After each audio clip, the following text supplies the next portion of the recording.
Bom dia a todos. Hoje, continuando a série de estudos bíblicos, estamos em Mateus, capítulo de número 11. Hoje é 24 de janeiro de 2017, tendo ainda como referência bibliográfica o comentário de Bacon. Comprem e fiquem estudando em casa, é muito bom esse comentário.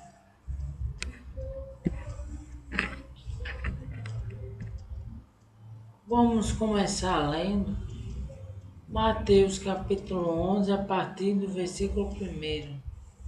E aconteceu que, acabando Jesus de dar instruções aos seus 12 discípulos, partiu dali a ensinar e a pregar na cidade deles. O texto é claro, diz que Jesus estava empenhado na obra do Pai. Veja em Mateus capítulo 11, versículo 1, como eu li. Ele estava dando instruções aos 12 alunos. Depois ele parte dali e vai pregar na cidade de cada um deles. O versículo 2 diz que João, ouvindo no cárcere falar dos feitos de Cristo, enviou 2 dos seus discípulos. A notícia dos feitos de Cristo é impressionante. Ela se espalhou até que chegou no cárcere que João se encontrava. No versículo 3 diz, a dizer-lhe, és tu aquele que havia de vir ou esperamos outro? É interessante que João tinha dúvida, por isso queria saber se Jesus era o Messias prometido ou não. Versículo 4, Jesus respondendo, disse-lhe, ide anunciai a João as coisas que ouvis e vedes. Jesus pede para testemunhar o que os sentidos humanos presenciou ou presenciaram.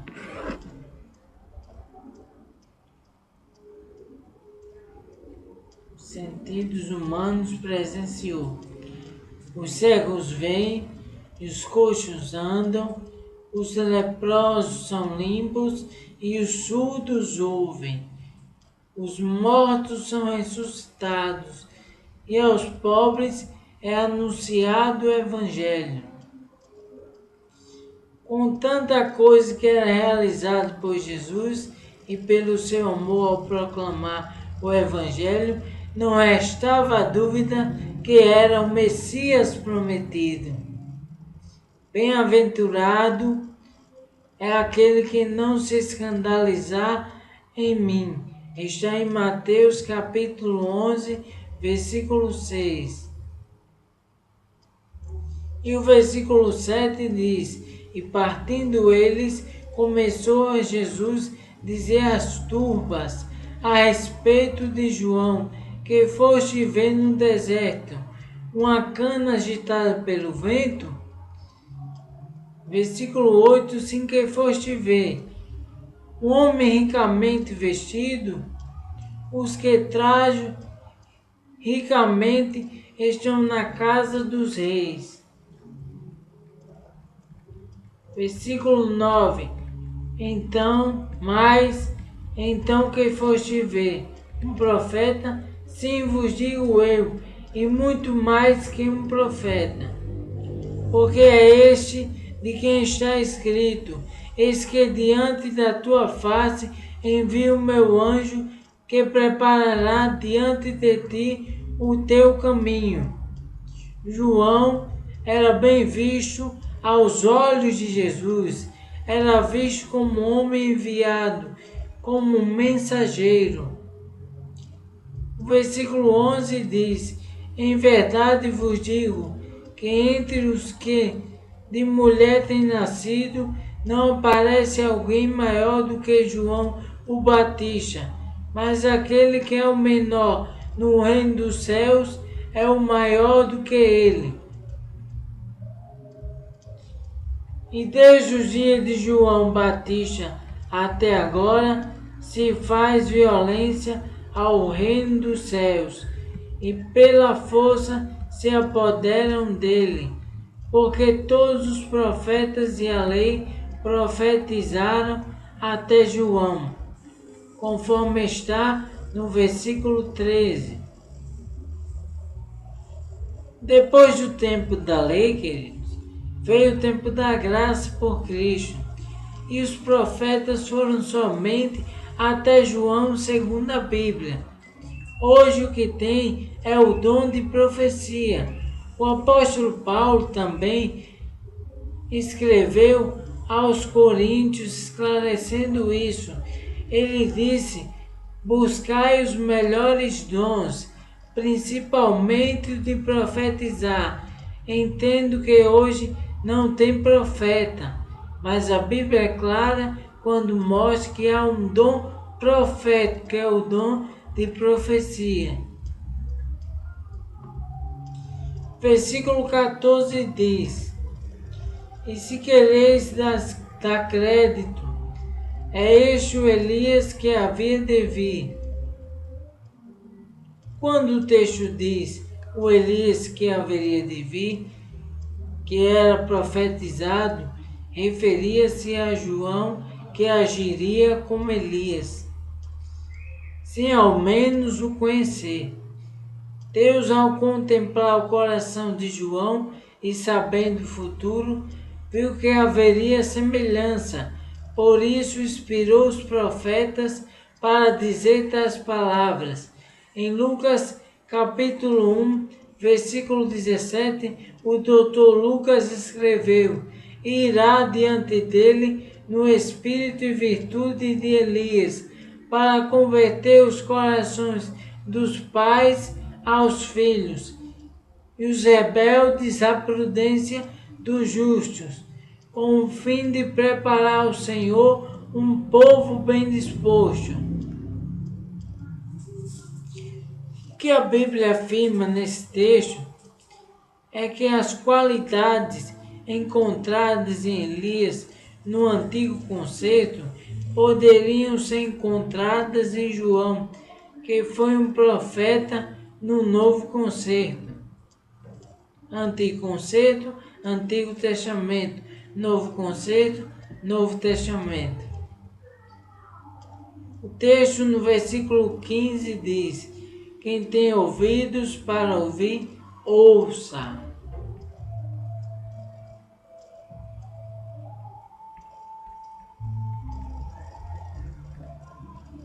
Versículo 16. Mas a quem se assemelha esta geração é semelhante aos meninos que se assentam nas praças e clamam aos seus companheiros. Dizem: tocamo-vos flauta e não dançastes, cantamo-vos lamentações e não chorastes. Versículo 18. Porquanto veio João, não comendo nem bebendo, e dizes: tem demônio. Que o texto aqui estava mostrando que João tinha atitudes louváveis e o povo não notava para as verdades do reino. E com Jesus não foi diferente. Está registrado no versículo de número 19. Veio o Filho do Homem comendo e bebendo, e dizem: eis aí um homem comilão e beberrão, e amigo dos publicanos e pecadores. Mas a sabedoria é justificada por seus filhos.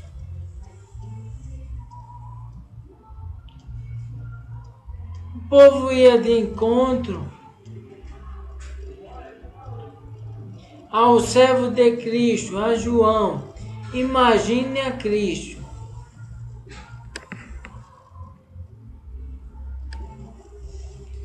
Versículo 20 diz: então começou a lançar em roxo as cidades onde se operou a maior parte dos seus prodígios, e não se haverem arrependimento, dizendo: ai de ti, Corazim, ai de ti, Betsaida, porque se em Tiro e em Sidom fossem feitos prodígios que vos fizeram, há muito que se teriam arrependido, como saque com cinzas. Por isso eu vos digo que haverá menos rigor para Tiro e Sidom no dia do juízo do que para vós. Versículo 23. E tu, Cafarnaum, que te ergues até o céu, e será abatida até o inferno, porque se em Sodoma tivessem sido feitos os prodígios que em ti se operaram, teria ela permanecido até hoje. Eu vos digo, porém, que haverá menos rigor que os de Sodoma no dia do juízo do que para ti. Naquele tempo, respondendo Jesus, disse: graças te dou, Pai, Senhor dos céus e da terra, que ocultaste essas coisas aos sábios e entendidos e as revelastes aos pequeninos. Deus, ele revela as suas profundidades aos pequenos. Deus não revela ao que se acha sábio, ao que se acha entendido. Versículo 26. Sim, ó Pai, porque assim te aprouve. Todas as coisas me foram entregues por meu Pai, e ninguém conhece o Pai senão o Filho.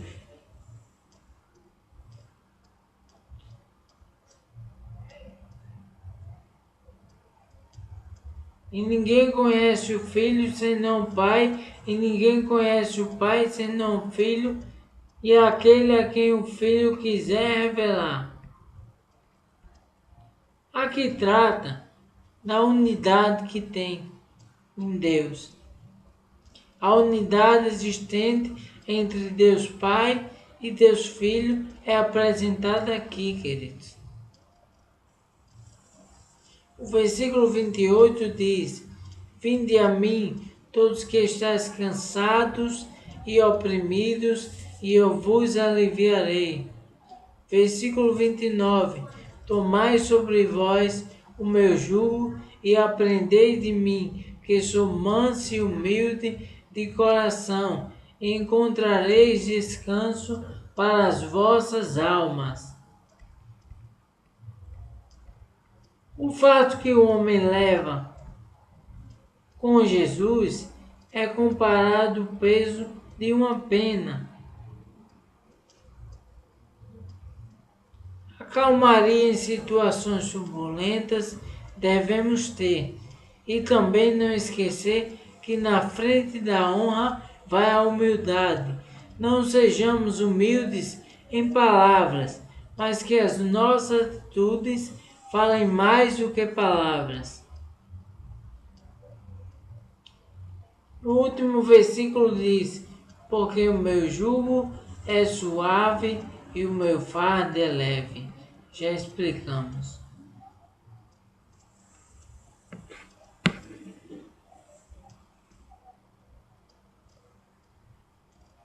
O comentário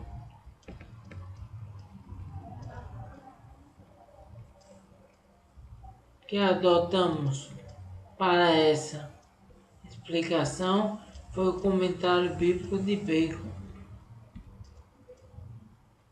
E o comentário bíblico de Bacon, ele vai falar o seguinte, do versículo 1 ao 16. Primeiro versículo deste capítulo, de alguma maneira, se une ao capítulo anterior e promove o seu encerramento, não inadequadamente. Sermão de ordenação. Jesus envia estes 12 e lhes ordenou, dizendo que Cristo pregou aos seus discípulos no capítulo anterior, a que é chamado de instruções ou ordens. Nova versão da linguagem de hoje. Note que as comissões de Cristo implicam em mandamentos ou ordens. A pregação do Evangelho não apenas lhe era permitida, mas lhes era imposta. Não era algo que eles pudessem deixar à sua própria vontade, mas a necessidade lhe era imposta, conforme também afirmou o apóstolo Paulo, que era imposta essa obrigação em 1 Coríntios, capítulo 9, versículo 16. As promessas que ele fez estavam incluídas nestes mandamentos, pois o conceito da graça é uma palavra que ele tinha ordenado. Salmo de número 105, versículo 8. Ele deu significado à ordem.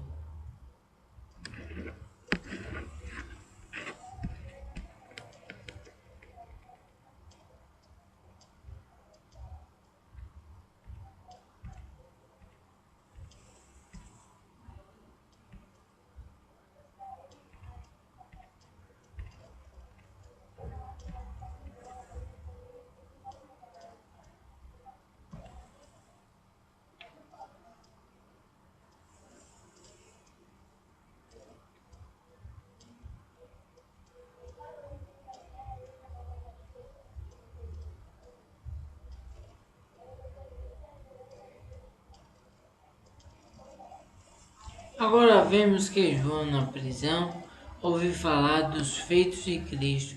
Ele ouviu na prisão sobre as obras de Cristo e, sem dúvida, ficou feliz em ouvir isto, pois ele era um verdadeiro amigo do esposo, conforme está em João, capítulo 3, versículo 29. Observe que quando algum instrumento útil é deixado de lado, Deus sabe como utilizar outros no seu lugar. O trabalho prosseguiu. Embora João estivesse na prisão, isto não acrescentou nenhuma aflição às correntes que o prendiam, mas sim uma boa dose de consolo. João ficou sabendo de Cristo, isso não ficava dor para ele por estar em prisão, mas ele ficava contente por saber notícias de Cristo. O verdadeiro servo de Cristo, independente de onde o Evangelho ou por quem está sendo pregado, onde estiver efetivação do Evangelho de Cristo, salvação de almas, cura, libertação, ele fica contente, ele não fica triste de hipótese alguma.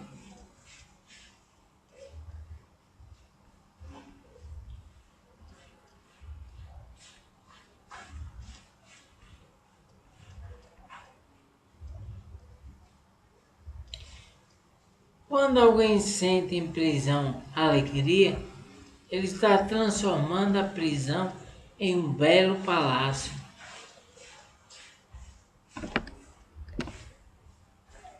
Cristo, de uma maneira ou de outra, ele transforma a prisão em um palácio. Não é que a prisão vai agora ser um palácio, mas é que o estado da sua alma está tão tranquilo, tão confortável como um grande palácio.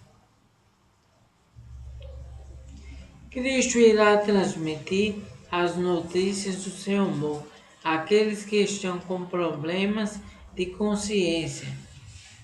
João não podia ver as obras de Cristo, mas ouviu falar delas com satisfação. Bem-aventurados que não viram, mas só ouviram e creram. João Batista, ao ouvir falar das obras de Cristo, enviou ao encontro dele 2 de seus discípulos E o que aconteceu entre eles e Jesus é retratado aqui. A pergunta que eles deviam propor a Jesus: és tu aquele que haveria de vir ou esperamos outro? Era uma pergunta séria e importante. Em outras palavras, tu és o Messias prometido ou não? Tu és o Cristo? Diga-nos. Era admitido como verdadeiro o fato de que o Messias iria vir. Este era um dos nomes pelos quais os santos do Antigo Testamento o conheciam, aquele que vem. Salmos de número 108, versículo 26, ou aquele que há de vir. Ele já veio, mas há outra vinda, sua vinda que nós ainda devemos esperar, ou seja, a segunda vinda de Cristo em glória. Eles dão a entender que se este fato não fosse o Messias, eles iriam procurar por outro. Note que não devemos nos cansar de procurar por aquele que há de vir. Nós temos que procurar a Jesus todo o tempo sem cessar. Devemos viver uma vida buscando o reino dos céus, buscando a Jesus diariamente.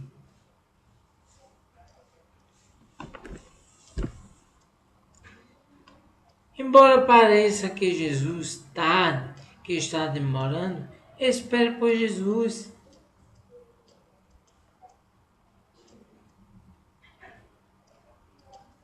Pois aquele que há de vir, queridos, ele virá. Pode não ser em nosso tempo, pode ser em outro tempo, mas Jesus vai voltar. O cumprimento das profecias estão aí. Da mesma forma que Jesus prometeu que vinha e veio à terra na época de João, Jesus também voltará, ou poderá ser nesse século 21 ou em algum século vindouro, mas o que Jesus falou se cumprirá outra vez.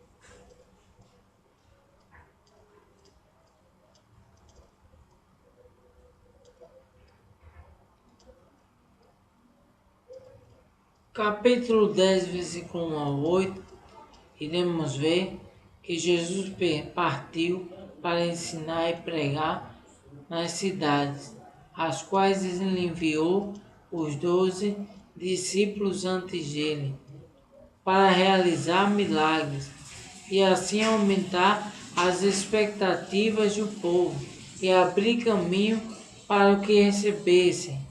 Assim foi preparado o caminho do Senhor. João preparou trazendo as pessoas ao arrependimento, mas ele não realizou milagres. Os discípulos foram mais além. Eles realizaram milagres para confirmação. O arrependimento e a fé preparam as pessoas para as bênçãos do reino dos céus que Cristo concede.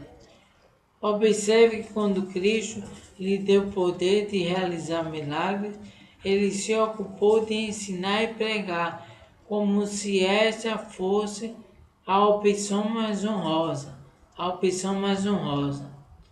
Isto está correto. Curar os enfermos é salvar os corpos. mas pregar o Evangelho é salvar as almas. Cristo enviou os seus discípulos para pregar. Está no capítulo 10, versículo 7. Mas ele mesmo não deixou de pregar. Ele os enviou para trabalhar não para o seu próprio bem, mas para o bem da nação. E não ficou menos ocupado, porém, pregá-los. Como são pouco parecidos com Cristo, aqueles que empregam os outros somente para que eles mesmos possam ficar ociosos. Observe que o crescimento na quantidade de obreiros no trabalho do Senhor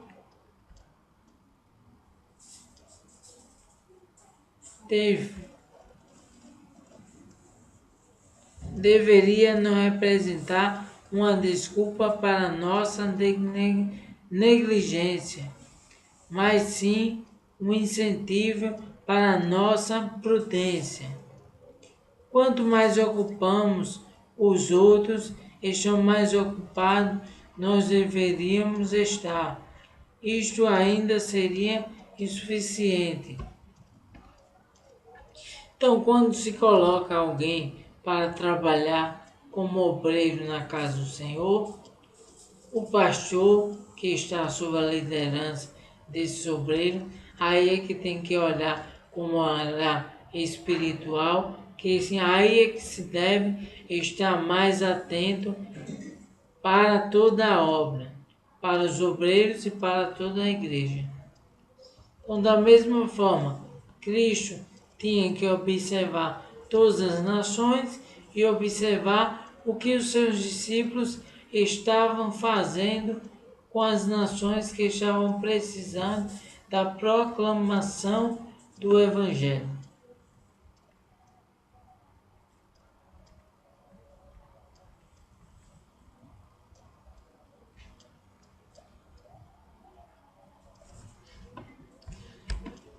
Deixa eu dizer, tu aquele que havia de vir ou esperamos outro? Como eu já falei, tu és o Messias prometido ou não? Era admitido como verdadeiro o fato de que o Messias iria vir. Este era um dos nomes pelos quais os santos do Antigo Testamento conhecia, aquele que vem. Salmos de número 118, versículo 26. Ou aquele que há de vir. Ele já veio, mas a outra vinda sua que nós devemos esperar, como já falei. Eles dão a entender que se este não fosse o Messias, eles iriam procurar por outro. Note que não devemos nos cansar de procurar por aquele que há de vir. Então temos que esperar Jesus com o coração voltado para Cristo. Nunca devemos se distanciar das verdades eternas. Por isso, nesse estudo bíblico, eu quero te dizer, Jesus está voltando. E o que você tem preparado para quem é? Será que você tem preparado uma vida verdadeira, santa, perante Jesus? Ou está em sua vida com falta? Jesus conta com você para que você viva uma vida em santificação. Jesus não quer que pegar nenhum dos seus filhos desapercebidos, pois aqueles que forem achados desapercebidos não irão desfrutar parte no reino dos céus, mas ficarão para a grande tribulação. Que Deus continue abençoando todos vocês de uma forma toda especial. Continue meditando nas Escrituras. É dela que provém o reino dos céus. O reino dos céus não é de conversa alheia. O reino dos céus é de uma vida santa, consagrada. Não importa se você faça a obra e alguém não veja. Independente se alguém vê ou não, Jesus está vendo. Você pode estar aprisionado, acorrentado. Alguém pode não deixar que você faça a obra de Jesus, mas no tempo certo, Deus vai abençoar o teu ministério. Quem te chamou foi Deus. Quem te escolheu foi Deus. Quem opera milagres em tua vida é Deus. Por isso, não desista nunca. Prossiga. É Deus quem te quer na obra. É Deus quem vai te usar na obra. É Deus quem requer uma vida em santidade. E quem vive uma vida em santificação, Deus sempre está olhando por ele. Se você ora, ore mais. Se você lê a palavra, leia mais. Aguarde o tempo do Senhor para a sua vida, porque o tempo chegará e Deus abençoará o seu ministério. Que Deus abençoe a todos e não cessem de orar nem de suplicar perante a face do Senhor. E até o próximo encontro, no próximo estudo. Shalom Adonai.